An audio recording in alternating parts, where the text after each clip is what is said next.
السلام علیکم ورحمۃ اللہ۔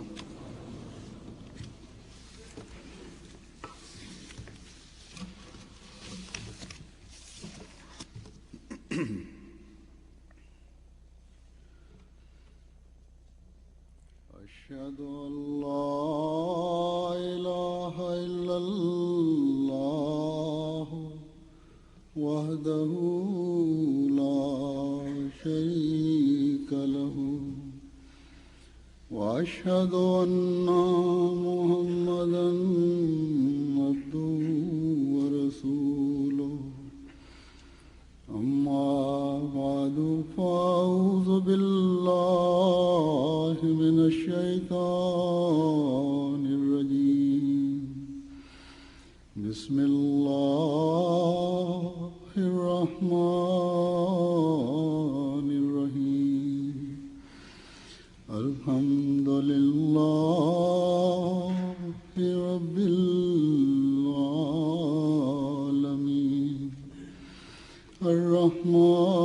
الرحمن الرحیم مالک یوم الدین ایاک نعبد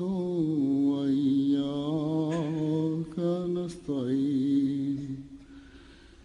اہدنا الصراط المستقیم صراط الذین أنعمت علیہم غیر المغضوب علیہم ولا الضالین وما خلقت الجن والانس الا لیعبدون۔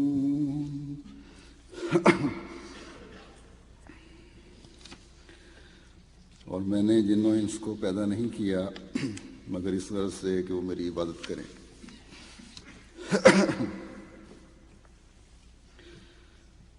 گزشتہ دنوں مجھے کسی نے لکھا امریکہ سے کہ بعض لوگ جو آج کل اس مغربی معاشرے سے متاثر لگتے ہیں یہ سوال اٹھاتے ہیں کہ خدا تعالیٰ کو عبادت کروانے کی کیا ضرورت تھی۔ اس سے یوں لگتا ہے گویا نعوذ باللہ خدا تعالیٰ کو بھی دنیا داروں کی طرح اپنے ماننے والوں یا اپنے احکامات پر عمل کرنے والوں کی ضرورت ہے، یا ایسے لوگ چاہیے جو ہر وقت اس کا نام جپتے رہیں، اس کے آگے جھکے رہیں۔ یہ تو خط میں واضح نہیں تھا کہ یہ خیالات رکھنے والے احمدی ہیں یا غیر احمدی ہیں یا اس کے ماحول کے لڑکے ہیں ان کے یا کوئی اور۔ بہرحال مجھے یہ تاثر ملا تھا اس سے کہ شاید کچھ احمدی لڑکے بھی ہوں یا کچھ احمدی لوگ بھی ہوں، اس میں صرف نوجوان نہیں بڑی عمر کے بھی بعض ہو جاتے ہیں، جو بعض دفعہ لا مذہبوں یا دوسروں سے متاثر ہو کر ایسی باتیں کر جاتے ہیں یا متاثر ہو رہے ہوتے ہیں۔ تو تاثر یہی تھا کہ یہ جو 5 وقت کی نمازیں ہیں اللہ تعالیٰ نے جن کا حکم دیا ہے، یہ جیسے کوئی زائد بوجھ ہیں، اور ان کی اس طرح پابندی کرنی اور اللہ تعالیٰ کے سامنے جھکنے کی کوئی بظاہر ضرورت نہیں ہے۔ اور آج کل کے مصروف زمانے میں یہ بہت مشکل کام ہے۔ تو بہرحال دہریت اور عیسائیت دونوں سے متاثر ہو کر ایسے لوگ ایسی باتیں کر سکتے ہیں اور اس پر اثر انداز ہوتی ہیں ان پہ یہ باتیں. اللہ تعالیٰ کا بہت شکر ہے کہ مغرب میں رہنے کے باوجود اللہ تعالیٰ کے فضل سے اللہ ماشاء اللہ عموماً احمدی یہ تو ہو سکتا ہے کہ عبادت میں نمازوں میں سستی کر جائیں، لیکن اس قسم کے نظریات نہیں رکھتے کہ اللہ تعالیٰ کو عبادت کروانے کی کیا ضرورت تھی، یا یہ زمانہ جو سائنس کا اور مشینی زمانہ ہے اس میں اس طرح عبادات نہیں ہو سکتی، پابندیاں نہیں ہو سکتی. لیکن جیسا کہ میں نے کہا عموماً تو نہیں ہوتے، لیکن اگر چند ایک بھی ایسے ہوں احمدی جن کا جماعت سے اتنا زیادہ تعلق نہ ہو، تعلق سے مراد میری یہ ہے کہ جماعتی پروگراموں میں حصہ نہ لیتے ہوں یا ویسے جلسوں وغیرہ پہ نہ آتے ہوں یا دینی علم نہ ہو جن کا، تو ایسے لوگ جو اپنے آپ کو پڑھا لکھا بھی بڑا سمجھتے ہیں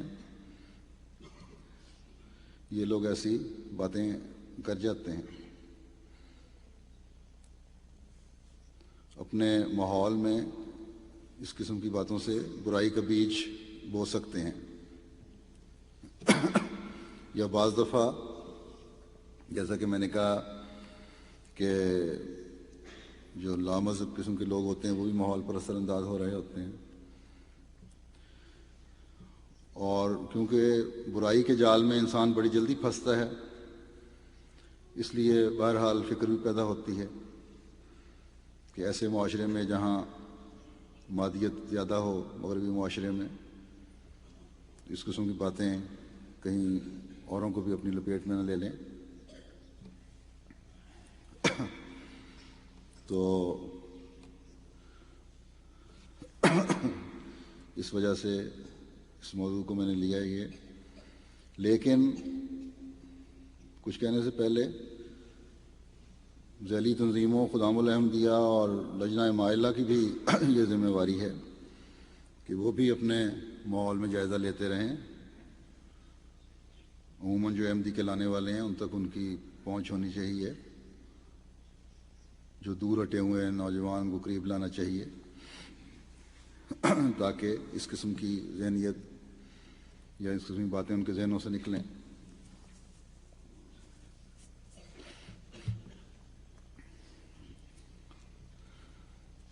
تو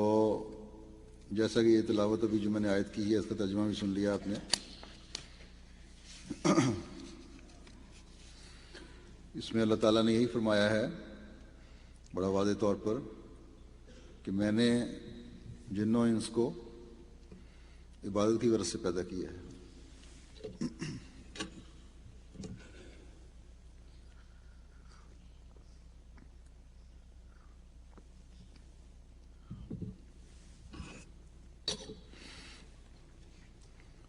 لیکن یہاں پابندی نہیں ہے کہ ہر جو بھی مخلوق اللہ نے پیدا کی ہے جن و انس کی، وہ ضرور پیدائش کے وقت سے ان کی یہ ہے کہ وہ جب بڑے ہوں اپنے ماحول میں تو ضرور عبادت کرنے والے ہوں. ماحول کا اثر لینے کی ان کو اجازت دی گئی ہے.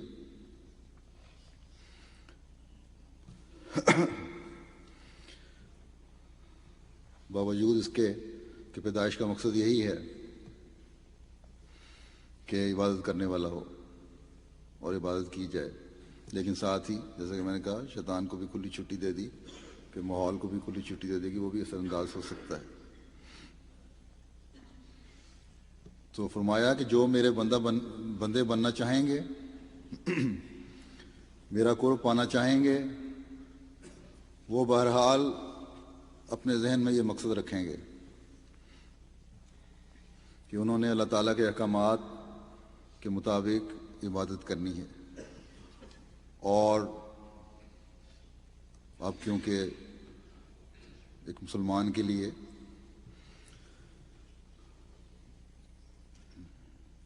وہی عبادت کے طریق ہیں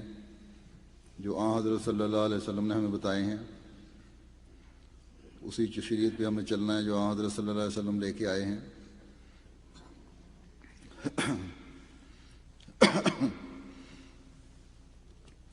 جس طرح انہوں نے ہمیں اللہ تعالیٰ کے حکموں کو سمجھتے ہوئے عبادت کے طریق سکھائے ہیں، اسی طرح عبادت بھی کرنی ہے، اور جو اوقات بتائے ہیں ان اوقات میں عبادت کرنی ہے۔ اگر نہیں تو پھر مسلمان کہلانے کا بھی حق نہیں ہے، اور پھر اللہ تعالیٰ کے بندے کہلانے کا بھی حق نہیں ہے، پھر تو شیطان کے بندے کہلانے والے ہوں گے۔ لیکن ایسے ہی خیالات والے لوگ، کیونکہ اگر وہ مسلمان ہوں تو مسلمان گھرانوں کے ماحول کا اثر ہوتا ہے، احمدی ہوں تو اور زیادہ مضبوط ایمان والے گھر کا اثر ہوتا ہے جو اسلام پر عمل کرنے والے ہوں، اور اسی ماحول میں کیونکہ پلے بڑے ہوتے ہیں، اس لیے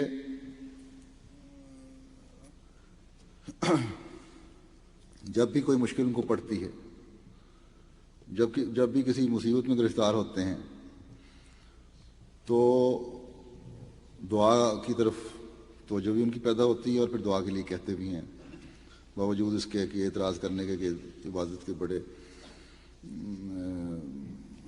جو طریقہ کار ہے اسلام میں وہ بہت مشکل ہے۔ گویا ذہن میں عبادت کا تصور بھی ہے، اور یہ خیال بھی ہے کہ کس مشکل وقت میں اللہ تعالیٰ کے آگے جھکنا بھی ہے، لیکن 5 وقت نمازیں پڑھنا کیونکہ بوجھ لگتی ہیں، اس لیے عبادت کی تشریح اپنی مرضی کو کرنا چاہتے ہیں، اس سے فرار حاصل کرنا چاہتے ہیں۔ لیکن جیسا کہ میں نے کہا کہ اگر احمدی کہلاتے ہیں، مسلمان کہلاتے ہیں، تو عبادت کی وہی تشریح ہے جس کے نمونے ہمیں آن حضرت صلی اللہ علیہ وسلم نے دکھائے ہیں، اور پھر اس زمانے میں احمدی کے لیے خاص طور پر حضرت اقدس مسیح موعود علیہ الصلوۃ والسلام نے ان نمونوں کو اور قرآن کریم کو صحیح طور پر سمجھ کر اس کی تفسیر ہمارے سامنے پیش فرمائی ہے۔ اس لیے ہمیں اس زمانے میں ان احکامات کو سمجھنے کے لیے اور ان پر پابندی اختیار کرنے کے لیے اسی طرح عمل کرنا ہوگا، اور انہی لائنوں پہ چلنا ہوگا جو مسیح موعود علیہ الصلوۃ والسلام نے ہمیں سمجھائی ہیں، اور انہی رستوں پہ چل کے ہم نیکیوں پر اور عبادت کے طریقوں پر قائم بھی رہ سکتے ہیں۔ آپ فرماتے ہیں کہ چونکہ انسان فطرتاً خدا ہی کے لیے پیدا ہوا، جیسا کہ فرمایا ما خلقت الجن والانس الا لیعبدون، اس لیے اللہ تعالیٰ نے اس کی فطرت ہی میں اپنے لیے کچھ نہ کچھ رکھا ہوا ہے، اور مخفی در مخفی اسباب سے اسے اپنے لیے بنایا ہے۔ اس سے معلوم ہوتا ہے کہ خدا تعالیٰ نے تمہاری پیدائش کی اصل غرض یہ رکھی ہے کہ تم اللہ تعالیٰ کی عبادت کرو، مگر جو لوگ اپنی اس اصلی اور فطری غرض کو چھوڑ کر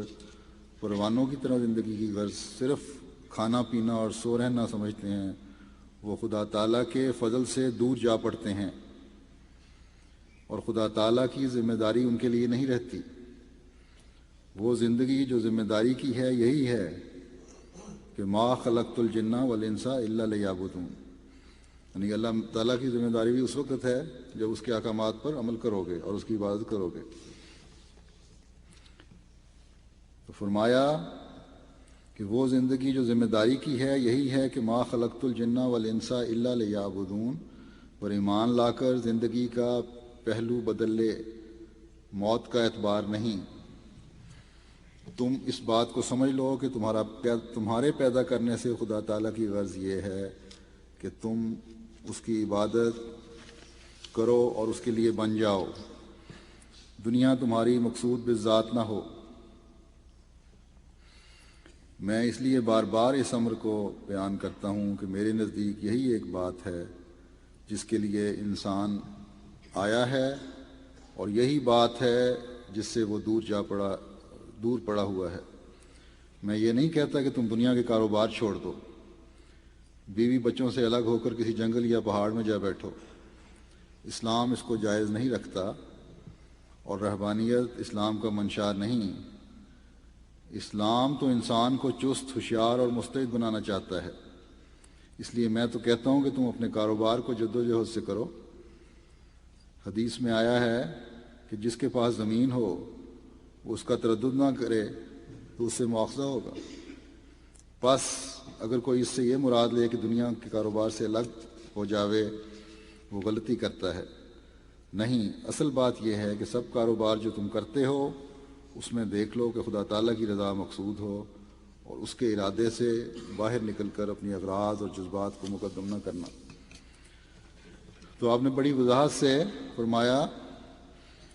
کہ تمہارا اصل مقصد خدا تعالیٰ کی رضا کو حاصل کرنا ہونا چاہیے،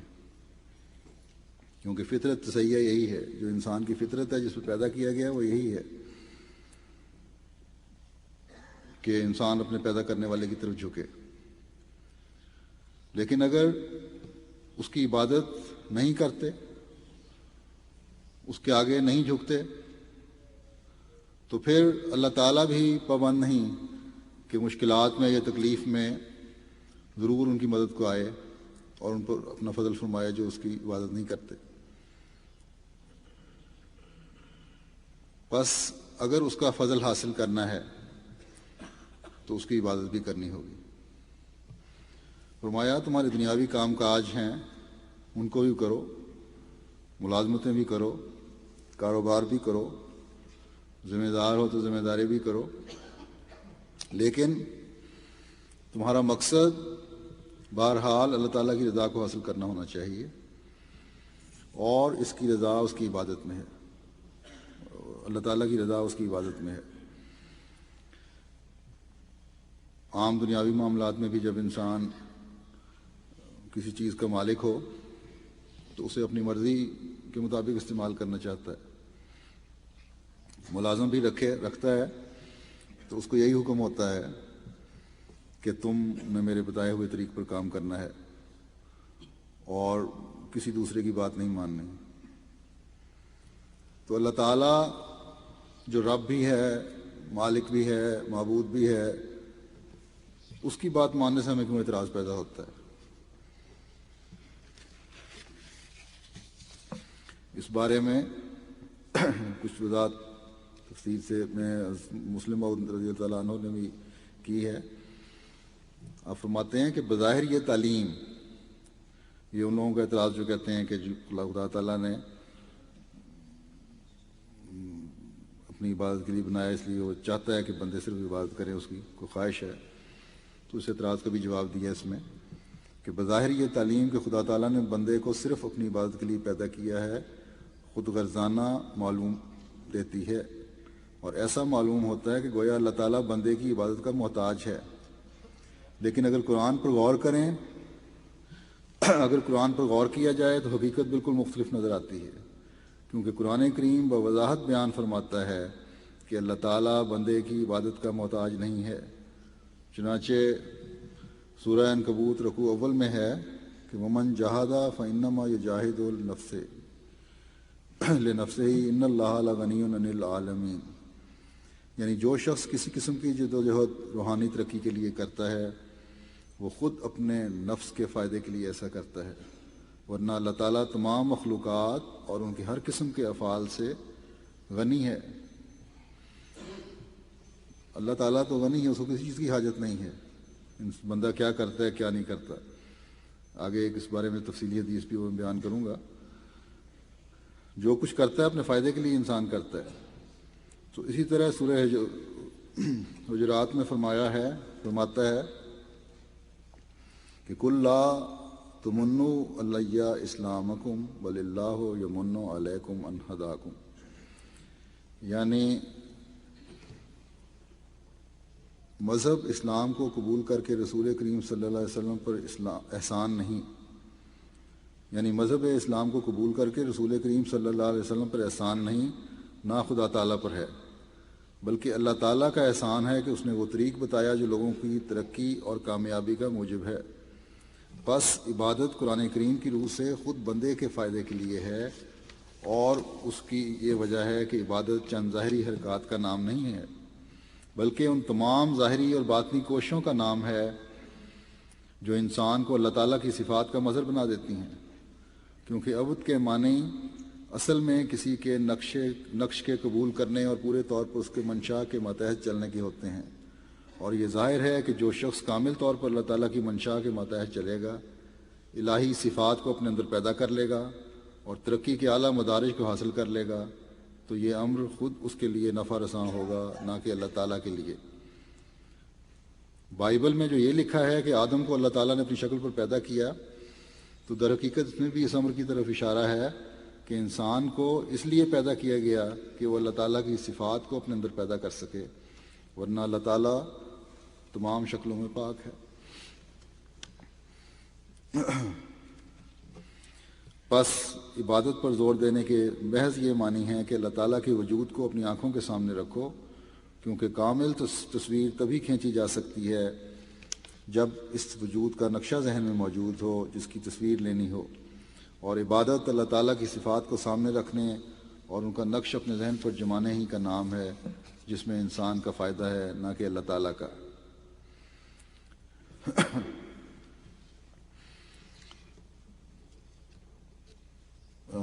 پھر فرماتے ہیں کہ اس مضمون کی طرف ایک حدیث میں بھی اس طرف اشارہ ہے، جس میں بیان ہے کہ حضرت صلی اللہ علیہ وسلم سے ایک شخص نے سوال کیا کہ یا رسول اللہ مل احسان، کامل عبادت کیا ہے؟ تو آپ نے فرمایا کہ نعبد اللہ کا انا کا ترا ہو، تو اللہ تعالیٰ کی عبادت اس طرح کرے کہ گویا مانوی طور پر وہ اپنی تمام صفات کے ساتھ تیرے سامنے کھڑا ہو جائے۔ پھر جیسا کہ ذکر ہو چکا ہے، بیان کر چکا ہوں کہ اللہ تعالیٰ اپنے بندوں کو نوازنے کے لیے ہی عبادت کا حکم دیتا ہے اور ان کے فائدے کے لیے دیتا ہے۔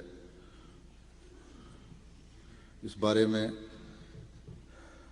ایک اور جگہ اس مضمون کو اس طرح بیان فرماتا ہے کہ امن یجیب المضطر اذا دعاہ ویکشف السوء ویجعلکم خلفاء الارض الہ مع اللہ قلیل ما تذکرون، یا پھر وہ کون ہے جو بے قرار کی دعا کو قبول کرتا ہے جب وہ اسے پکارے اور تکلیف دور کر دیتا ہے اور تمہیں زمین کے وارث بناتا ہے، کیا اللہ کے ساتھ کوئی اور معبود ہے؟ بہت کم ہے جو تم نصیب پکڑتے ہو۔ تو جیسا کہ میں پہلے بھی بیان کرایا ہوں، ایسے لوگ عبادت کے خلاف ہوتے ہیں یا بلا وجہ کا اعتراض اٹھا رہے ہوتے ہیں، جو لوگ، ان کو بھی تکلیف کے وقت دعا یاد آ جاتی ہے۔ وہ ان لوگوں کی طرح ہیں جن کے بارے میں ذکر آتا ہے کہ جب ان کو طوفان گھیر لیتا ہے تو رونا پیٹنا اور دعائیں کرنا شروع کر دیتے ہیں، اور جب وہ طوفان ٹل جاتا ہے، خشکی پر پہنچ جاتے ہیں، تو پھر منکر ہو جاتے ہیں۔ تو فرمایا یہ اللہ ہے جو اس طرح بے قراروں کی دعائیں سنتا ہے اور تکلیفیں دور کرتا ہے، اور یہ نظارے ہم ماضی میں بھی دیکھ چکے ہیں۔ انہی دعائیں کرنے والوں نے دنیا پر حکومت کی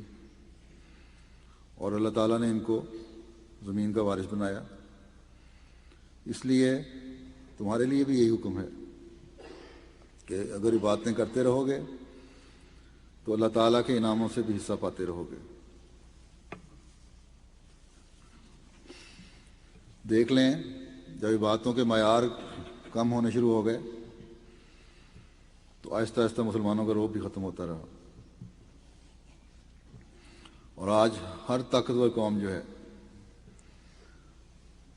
ان سے جو سلوک کرنا چاہے کرتی ہے، اور آج تو ساری دنیا دیکھ رہی ہے۔ تو یاد رکھو کہ یہ انعام انہی عبادتوں کی وجہ سے تھے جو ہمارے آباء و اجداد نے کی یا کرتے رہے، جو صحابہ نے کی، ان کی وجہ سے انہوں نے فتوحات حاصل کی، اور یہ انعام اب بھی مل سکتے ہیں اور ملتے رہیں گے اگر عبادتوں کی طرف توجہ پیدا ہوتی رہی۔ اور اگر تم یہ سمجھتے ہو اس مادی دنیا میں کہ اللہ تعالیٰ کے سوا کسی اور کی عبادت کر کے تم اپنی کھوئی ہوئی میراث حاصل کر لو گے تو یہ وہم ہے، لیکن مشکل یہ ہے کہ دنیا داری اور نفس پرستی نے اتنا زیادہ اپنے آپ میں، اور دنیا کی چکا چوند نے اتنا زیادہ اپنے آپ میں منہمک کر دیا ہے کہ تمہیں یہ سوچنے کا موقع ہی نہیں ملتا کہ یہ ہو کیا رہا ہے، اور تم اس بارے میں سوچنا بھی نہیں چاہتے۔ جن کے پاس حکومتیں ہیں، مسلمانوں کے ملکوں کے پاس یا لیڈروں کے پاس، ان کو اس طرف سوچنے کی فرصت بھی نہیں ہے،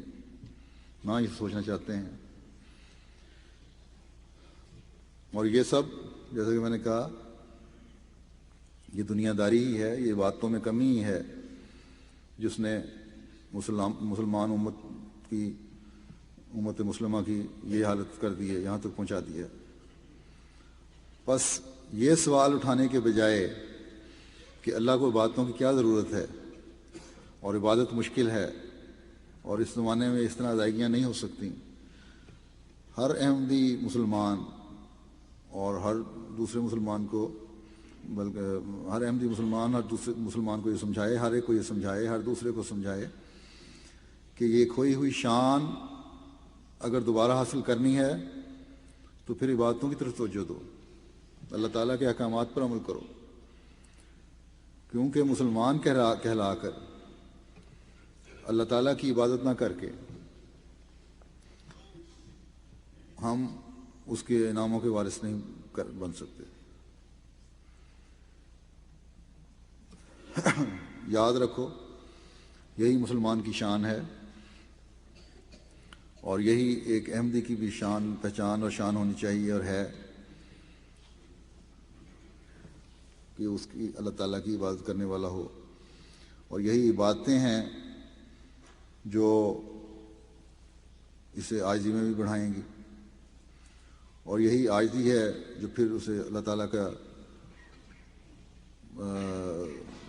قرب حاصل کرنے کا موقع بھی مہیا کرے گی، یا اللہ تعالیٰ ان کو اپنے قرب میں جگہ دے گا اور اس سے انعام بھی ملیں گے۔ بس عقل کرو، یہ بھی یاد رکھو کہ یہ انعام جیسا کہ کہا عاجز ہو کر عبادت کرنے والے کو ہی ملتے ہیں۔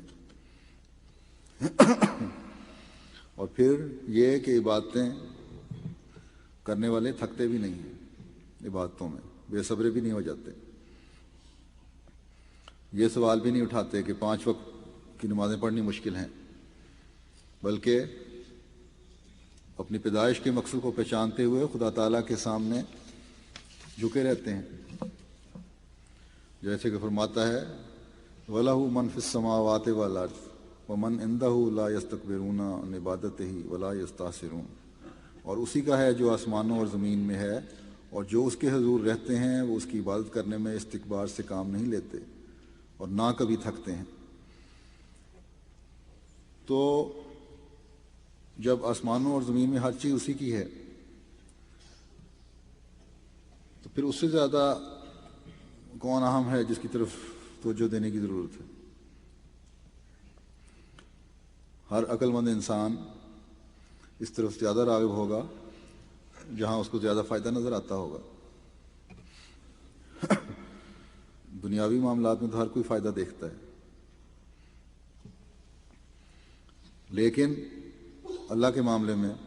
اس طرح نظر نہیں جاتی، حالانکہ بڑا واضح طور پہ اللہ تعالیٰ نے فرمایا ہے کہ تمام فائدے تم نے مجھ سے ملنے ہیں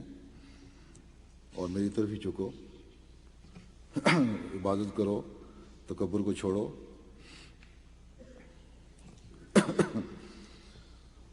اور کیوں ہے اللہ تعالیٰ کے معاملے میں نہیں ہوتا یہ؟ اس لیے کہ اللہ تعالیٰ نے چھوٹ دی ہوئی ہے، پتہ ہے، بلکہ اکثر دفعہ فوری طور پر پکڑ نہیں کرتا اپنے عبادت نہ کرنے والے یا شریک ٹھہرانے والوں کی۔ کھلی چھٹی کیونکہ دی ہوئی ہے کہ چاہے تو میری طرف آؤ، چاہے تو شیطان کی طرف جاؤ، لیکن یہ بھی فرما دیا ہے کہ شیطان کی طرف جا کر میرے انعاموں سے بھی محروم رہو گے اور دنیا میں بھی بعض دفعہ پکڑ ہو سکتی ہے، اور بہرحال آخرت میں تو یقینی پکڑ ہے ایسے اللہ تعالیٰ کی عبادت نہ کرنے والے ہو کر۔ تو بہرحال مالک کو حق ہوتا ہے کہ جو اصول وضع کیے گئے ہیں ان پر عمل نہ کرنے والوں کو سزا دے، لیکن اللہ تعالیٰ کے معاملے میں بعض عقل مند بننے والے یہ کہتے ہیں کہ سزا کا بھی حق نہیں ہونا چاہیے اور عبادت کا بھی، جس کو مرضی کو کرے مرضی نہ کرے، چھوٹ ہونی چاہیے۔ چھوٹ تو ہے، لیکن بہرحال پھر مالک ہونے کی حیثیت سے اس کو سزا کا بھی حق ہے، اس کو پکڑ کا بھی حق ہے۔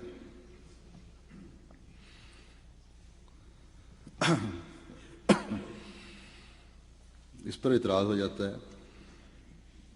کہ انسان کو عبادت کے لیے پیدا کرنے کا جو اصول بنایا ہے یہ بڑا غلط ہے، یہ اللہ تعالیٰ اپنی عبادت زبردستی کروانا چاہتا ہے، جبکہ اللہ تعالیٰ تو یہ سب کچھ کروا کر انعامات سے نواز رہا ہے۔ جابر حکمران کی طرح یہ نہیں کہہ رہا کہ بس ہر صورت میں یہ کرو جس طرح یہ بگاڑ لی جاتی ہے، بلکہ نہ صرف انعامات سے نوازتا ہے، جہاں آسانی کی ضرورت ہے عبادتوں میں آسانی بھی پیدا فرماتا ہے، جیسا کہ سفر میں، بیماری میں کافی سہولتیں مہیا ہیں، روزے دار کے لیے بھی، نماز پڑھنے والے کے لیے بھی۔ تو اس پر تو بجائے زبردستی کا تصور قائم کرنے کے انسان جتنا سوچے اللہ تعالیٰ کی رحمت کا تصور ابھرتا ہے، اور پھر اس کی حمد اور اس کی عبادت کی طرف مزید توجہ پیدا ہوتی ہے۔ لیکن اگر پھر بھی کوئی یہی رٹ لگا رکھتا ہے کہ یہ عبادت بڑی مشکل ہے اور عبادت کس لیے کی جاتی ہے اور بہت مشکل کام ہے، اور عبادت کی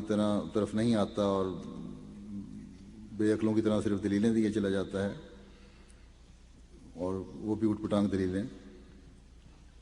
تو اللہ تعالیٰ جس نے نوازنے کے لیے بندے کو عبادت کا حکم دیا ہے، بندے کے اپنے فائدے کے لیے بندے کو عبادت کا حکم دیا ہے، فرماتا ہے کہ اگر تم پھر بھی نہیں مانتے، انکار پر مصر ہو، اصرار کری جا رہے ہو اس پہ، تو پھر خدا کو بھی تمہاری کوئی پرواہ نہیں ہے، اسے کوئی شوق نہیں ہے کہ تمہارے جیسے نافرمان اپنے ارد گرد اکٹھا کرے، جیسے کہ فرماتا ہے کل ما یابو بکم ربی لولا دعاؤکم فقد کذبتم فسوف یکون لزاما، تو کہہ دے کہ اگر تمہاری دعا نہ ہوتی تو میرا رب تمہاری کوئی پرواہ نہ کرتا،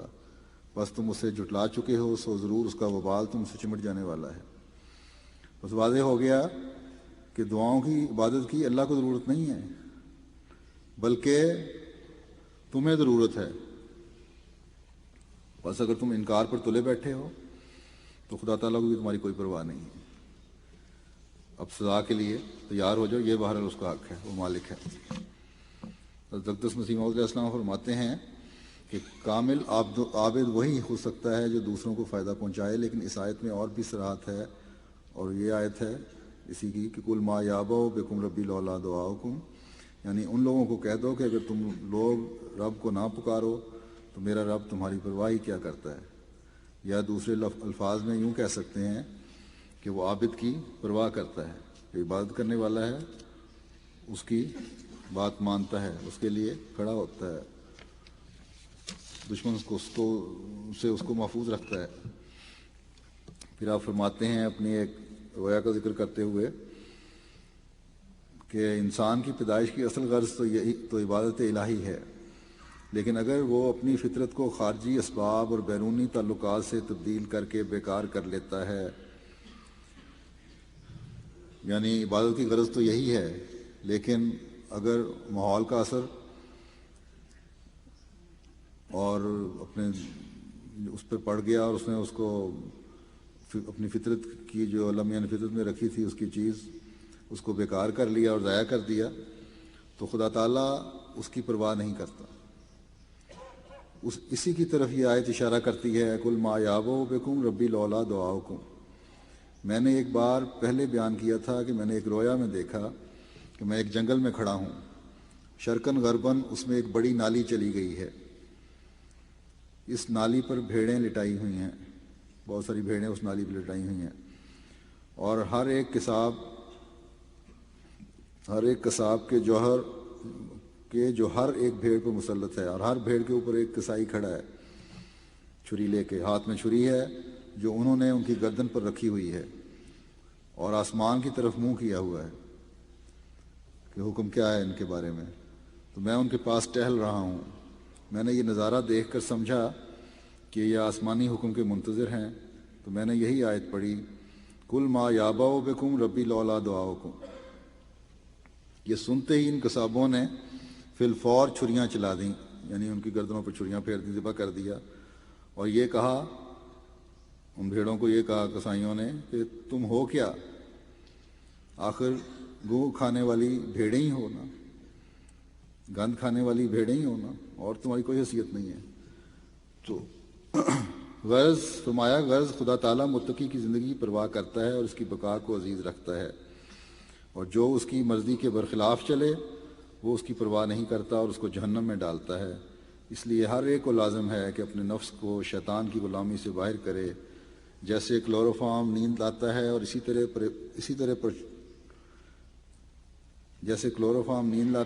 طرح پر شیطان انسان کو تباہ کرتا ہے اور اسے غفلت کی نیند سلاتا ہے اور اسی میں اس کو ہلاک کر دیتا ہے. تو یہاں جو دکھایا گیا آپ کو رویا میں، بھیڑوں، جو لوگ اللہ تعالیٰ کی عبادت نہیں کرتے ان کی حیثیت ایک بھیڑ سے بھی کم ہے، جانوروں کی طرح کی ہے، اور ان کی کوئی بھی پرواہ نہیں کرتا. ان سے کوئی نقصان پہنچتا ہے تو اللہ تعالیٰ ان کی بالکل حفاظت نہیں فرماتا، بلکہ ہم نے فرمایا کہ وہ جہنم میں ڈالتا ہے. ایک روایت میں آتا ہے کہ حضرت نعمان بن بشیر رضی اللہ عنہ روایت کرتے ہیں کہ نبی صلی اللہ علیہ وسلم نے فرمایا، دعا ہی دراصل عبادت ہے، دعا ہی دراصل عبادت ہے. پھر حضور صلی اللہ علیہ وسلم نے یہ آیت فرمائی، وقال ربکم ادعونی استجب لکم ان الذین یستکبرون عن عبادتی سیدخلون جہنم داخرین. اور تمہارے رب نے کہا مجھے پکارو میں تمہیں جواب دوں گا، یقیناً وہ لوگ جو میری عبادت کرنے سے اپنے تئیں بالا سمجھتے ہیں ضرور جہنم میں ذلیل ہو کر داخل ہوں گے. تو بالا تو وہی سمجھتے ہیں جن میں تکبر پایا جاتا ہے، جن کے اندر شیطان گھسا ہوا ہے. اس لیے شیطان ایسے خیالات پیدا کرتا رہتا ہے ذہنوں میں، کیونکہ شیطان ہے. تو ہر احمدی کو، اور شیطان کسی وقت بھی اثر انداز ہو سکتا ہے، اس لیے چاہے جن پہ اثر ہے یا نہیں ہے، اپنے ماحول میں ہر وقت، اور جیسا ماحول آج کل میسر ہے دنیا میں، استغفار کرنے کی بہت زیادہ ضرورت ہے تاکہ جہنم کے عذاب سے بچے رہیں. پھر ایک روایت میں آتا ہے، حضرت ابو ذر رضی اللہ عنہ روایت کرتے ہیں کہ وہ باتیں جو نبی صلی اللہ علیہ وسلم اپنے اللہ تبارک و تعالیٰ سے روایت کی ہیں، نبی صلی اللہ علیہ وسلم نے اپنے اللہ تبارک و تعالیٰ سے روایت کی ہیں. ان میں سے یہ بھی ہے کہ اللہ تعالیٰ نے فرمایا اے میرے بندو میں نے ظلم کو اپنے آپ پر حرام کیا ہے اور اسے تمہارے درمیان بھی حرام قرار دیا ہے، بس اے میرے بندو تم ایک دوسرے پر ظلم نہ کرو۔ یہ لمبی حدیث ہے، اس میں مختلف قسم کی احکامات ہیں۔ تم میں سے ہر ایک گمراہ ہے سوائے اس کے جسے میں ہدایت دوں، بس تم مجھ سے ہدایت طلب کرو، میں تمہیں ہدایت عطا کروں گا۔ پھر فرمایا اے میرے بندو تم میں سے ہر ایک بھوکا ہے سوائے اس کے جسے میں کھلاؤں، بس تم مجھ سے کھانا طلب کرو، میں تمہیں کھلاؤں گا۔ اے میرے بندو تم میں سے ہر ایک ننگا ہے سوائے اس کے جسے میں کپڑے پہناؤں، بس تم مجھ سے لباس طلب کرو، میں تمہیں لباس عطا کروں گا۔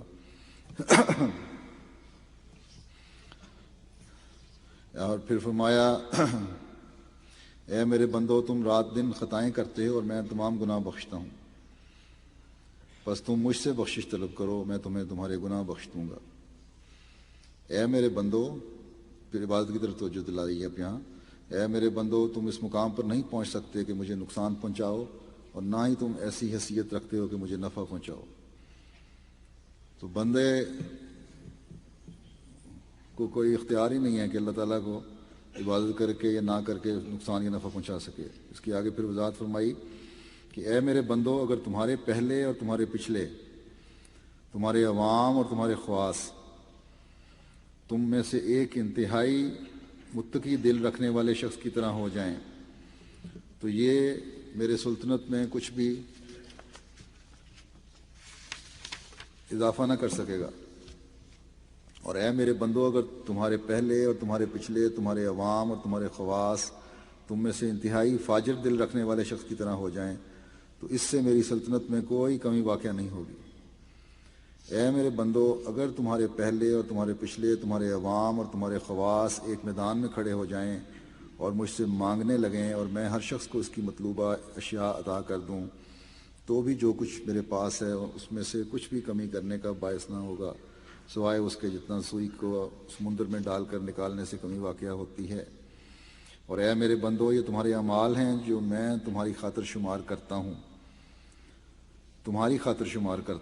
پھر میں اس کی پوری جزا تم کو عطا کرتا ہوں۔ مجھے کوئی شمار کرنے کی ضرورت نہیں ہے، تمہیں جزا دینے کے لیے شمار کرتا ہوں۔ بس تم میں سے جو شخص خیر پائے، اور اکثر یہ ہوتا ہے کہ شمار کے بجائے بے حساب جانے دیتا ہے، ایسی بھی روایات ہیں۔ بس تم میں سے جو شخص خبر پائے اسے چاہیے کہ وہ اللہ تعالیٰ کی حمد کرے، اور جو اس کے سوا پائے تو اسے چاہیے کہ وہ صرف اپنے نفس کو ہی ملامت کرے۔ سعید کہتے ہیں کہ راوی جب یہ حدیث بیان کرتے تھے تو گھٹنوں کے بل گر جاتے۔ بس یہاں جو فرمایا ہے کہ حمد کرے تو یہ حمد عبادت ہی ہے۔ جتنی زیادہ اللہ تعالیٰ کی حمد کی طرف توجہ پیدا ہوگی اتنی زیادہ عبادت کی طرف توجہ پیدا ہوگی۔ تو فرمایا کہ اگر نہیں کرو گے تو مجھے تو کوئی فرق نہیں پڑتا، کیونکہ سب دنیا کے بندے موجود بھی، پہلے بھی اور نئے جو آنے والے ہیں دنیا میں آئندہ بھی، وہ بھی اگر متقی بن جائیں اور ایک متقی شخص کی طرح ہو جائیں تو میری حکومت میں، میری ملکیت میں کوئی اضافہ نہیں ہوگا، اس سے مجھے اس سے کوئی فرق نہیں پڑے گا، ادنا سا ہی فرق نہیں پڑے گا، اتنا سا بھی کہ جتنا سوئی کمی نہیں ہوگی۔ آگے کمی کا ذکر ہے۔ اگر سب برائیوں اور گناہوں میں مبتلا ہو جائیں تو بھی میری سلطنت میں میری بادشاہت میں کوئی کمی نہیں ہوگی۔ اتنی کمی بھی نہیں ہوتی جتنی سمندر میں ایک سوئی کو ڈبونے سے اس کے نکے پہ جو پانی لگ جاتا ہے، قطرہ پانی کا ایک ہلکا سا چمٹ جاتا ہے، اس پانی کے نکلنے سے کمی ہوتی ہے۔ یہ سب چیزیں تو تمہارے فائدے کے لیے ہیں، تمہاری اپنی دنیا و عاقبت سنوارنے کے لیے تم یہ عبادت کرتے ہو اگر تم میرے سامنے جھکتے ہو۔ پھر ایک روایت میں آتا ہے آپ صلی اللہ علیہ وسلم نے فرمایا کہ انسان اپنے رب سے سب سے زیادہ قریب اس وقت ہوتا ہے جب وہ سجدے میں ہو، اس لیے سجدے میں بہت دعا کرو۔ یہ عبادت کے طریق ہیں۔ نماز کی طرف توجہ ہے، جب نماز پڑھے گا تو سجدے میں بھی جائے گا، تو نمازوں کی طرف توجہ کرنی چاہیے۔ پھر نمازوں میں سجدے میں سب سے زیادہ دعا کرنے کی طرف توجہ دلائی گئی ہے، کیونکہ نماز ہی، ایک جگہ فرمایا کہ نماز ہی عبادت کا مغز ہے۔ تو نمازوں میں بھی جیسا کہ میں نے کہا، جو اللہ تعالیٰ کے قرب کا سب سے اچھا موقع ہے وہ سجدے کی حالت میں ہے، جب انسان نہایت عاجزی سے اپنا سر خدا تعالیٰ کے آستانہ پر رکھتا ہے، آگے جھکتا ہے، اسے التجا کرتا ہے، اس سے مانگتا ہے، تو یہی حالت ہے جب اللہ تعالیٰ کے فرماتا ہے کہ میرے بہت قریب ہوتا ہے انسان، اس لیے اس وقت مانگنا چاہیے بہت زیادہ، اور اس وقت مانگو تاکہ اللہ تعالیٰ کے فضل کو بھی جوش میں لاؤ اور رحم کو بھی جوش میں لاؤ۔ حضرت مسیح موعود علیہ الصلوۃ والسلام فرماتے ہیں، غرض کے ہر آن اور پل میں اس کی طرف رجوع کی ضرورت ہے، اور مومن کا گزارا تو ہو ہی نہیں سکتا جب تک اس کا دھیان ہر وقت اس کی طرف لگا نہ رہے۔ اگر کوئی ان باتوں پر غور نہیں کرتا اور ایک دینی نظر سے اس کو وقت نہیں دیتا، تو وہ اپنے دنیاوی معاملات پر ہی نظر ڈال کر دیکھے کہ خدا کی تائید اور فضل کے سوا کوئی کام اس کا چل سکتا ہے اور کوئی منفعت دنیا کی وہ حاصل کر سکتا ہے؟ ہرگز نہیں۔ دین ہو یا دنیا، ہر ایک امر میں اسے خدا کی ذات کی بڑی ضرورت ہے، اور ہر وقت اس کی طرف سے احتیاج لگی ہوئی ہے۔ جو اس کا منکر ہے سخت غلطی پر ہے۔ خدا تعالیٰ کو تو اس بات کی مطلق پرواہ نہیں کہ تم اس کی طرف میلان رکھو یا نہ۔ وہ فرماتا ہے کل ما یابو بکم ربی لولا دعاؤکم، کہ اگر اس کی طرف رجوع رکھو گے تو تمہارا ہی اس میں فائدہ ہوگا۔ انسان جس قدر اپنے وجود کو مفید اور کارآمد ثابت کرے گا، اسی قدر اس کے انعامات کو حاصل کرے گا۔ دیکھو کوئی بیل کسی ذمہ دار کا کتنا ہی پیارا کیوں نہ ہو، مگر جب وہ اس کے کسی کام بھی نہ آوے گا، نہ گاڑی میں جوتے گا، نہ زراعت کرے گا، نہ کنویں میں لگے گا، تو آخر سوائے ذبح کرنے کے اور کسی کام نہ آوے گا۔ یہاں بھی جانور جو ہیں جو کسی کام کے نہیں ہوتے وہ ذبح کیے جاتے ہیں، یا علاوہ ان کے جو خاص طور پہ اس لیے پالے جاتے ہوں۔ پھر فرمایا ایک نہ ایک دن مالک اسے قصاب کے حوالے کر دے گا، بیل کی مثال دے رہے ہیں۔ تو ایسے ہی جو انسان خدا کی راہ میں مفید نہ ہو، ایسے ہی جو انسان خدا کی راہ میں مفید ثابت نہ ہوگا، تو خدا اس کی حفاظت کا ہرگز ذمہ دار نہ ہوگا۔ ایک پھل اور سایہ دار درخت کی طرح اپنے وجود کو بنانا چاہیے تاکہ مالک بھی خبرگیری کرتا رہے، لیکن اگر اس درخت کی مانند ہوگا کہ جو نہ پھل لاتا ہے اور نہ پتے رکھتا ہے کہ لوگ سائے میں بیٹھیں، تو سوائے اس کے کہ کاٹا جاوے اور آگ میں ڈالا جاوے اور کس کام آ سکتا ہے۔ خدا تعالیٰ نے انسان کو اس لیے پیدا کیا ہے کہ وہ اس کی معرفت اور قرب حاصل کرے۔ ما خلقت الجن والانس الا لیعبدون، جو اس اصل غرض کو مد نظر نہیں رکھتا اور رات دن دنیا کے حصول کی فکر میں ڈوبا ہوا ہے کہ فلاں زمین خرید لوں، فلاں مکان بنا لوں، فلاں جائیداد پر قبضہ ہو جاوے، تو ایسے شخص سے سوائے اس کے کہ خدا تعالیٰ کچھ دن مہلت دے کر واپس بلا لے اور کیا سلوک کیا جاوے۔ انسان کے دل میں خدا تعالیٰ کے حصول کا ایک درد ہونا چاہیے جس کی وجہ سے اس کے نزدیک وہ ایک قابل قدر شے ہو جاوے گا۔ اگر یہ درد اس کے دل میں نہیں ہے اور صرف دنیا اور اس کے معافیہ کا ہی درد ہے، تو آخر تھوڑی سی مہلت پا کر وہ ہلاک ہو جاوے گا۔ خدا تعالیٰ مہلت اس لیے دیتا ہے کہ وہ حلیم ہے، لیکن جو اس کے حلم سے خود ہی فائدہ نہ اٹھاوے تو اسے وہ کیا کرے؟ بس انسان کی سعادت اسی میں ہے کہ وہ اس کے ساتھ کچھ نہ کچھ ضرور تعلق بنائے رکھے۔ سب عبادتوں کا مرکز دل ہے۔ اگر عبادت تو بجا لاتا ہے مگر دل خدا کی طرف رجوع نہیں ہے، مگر دل خدا کی طرف رجوع نہیں ہے تو عبادت کیا کام آوے گی؟ اس لیے دل کا رجوع تام اس کی طرف ہونا ضروری ہے، یعنی دل کو مکمل طور پر اللہ تعالیٰ کی طرف دل لگا رہنا چاہیے۔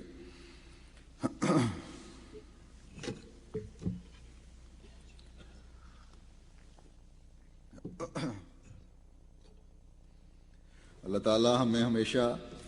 شیطانی وسوسوں اور خیالات سے بچا کر رکھے. ہمارے دلوں میں کبھی یہ خیال نہ آئے کہ اللہ تعالیٰ نے ہمیں اپنی بات کا کہہ کر ہمیں کسی مشکل میں ڈال دیا ہے، بلکہ ہم بھی اپنے آقا و مطاع کی پیروی میں اپنی آنکھوں کی ٹھنڈک نمازوں اور عبادتوں میں تلاش کرنے والے ہوں. اللہ ہمیں اس کی توفیق عطا فرمائے. آمین.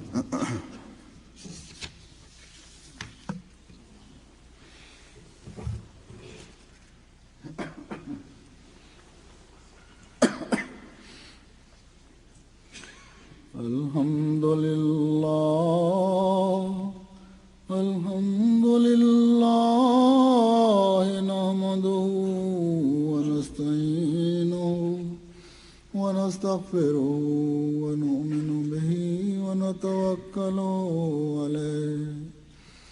ونعوذ بالله من شرور أنفسنا ومن سيئات أعمالنا. من يهده الله فلا مضل له ومن يضلله فلا هادي له ونشهد أن لا إله إلا الله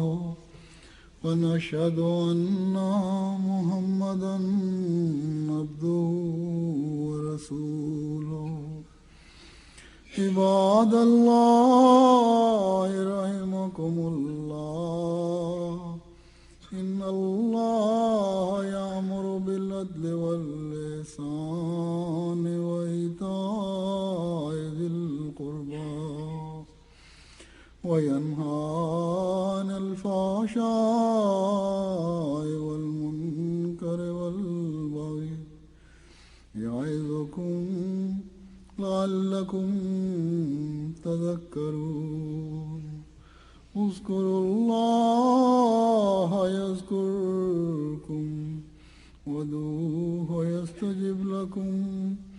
ولذكر الله أكبر.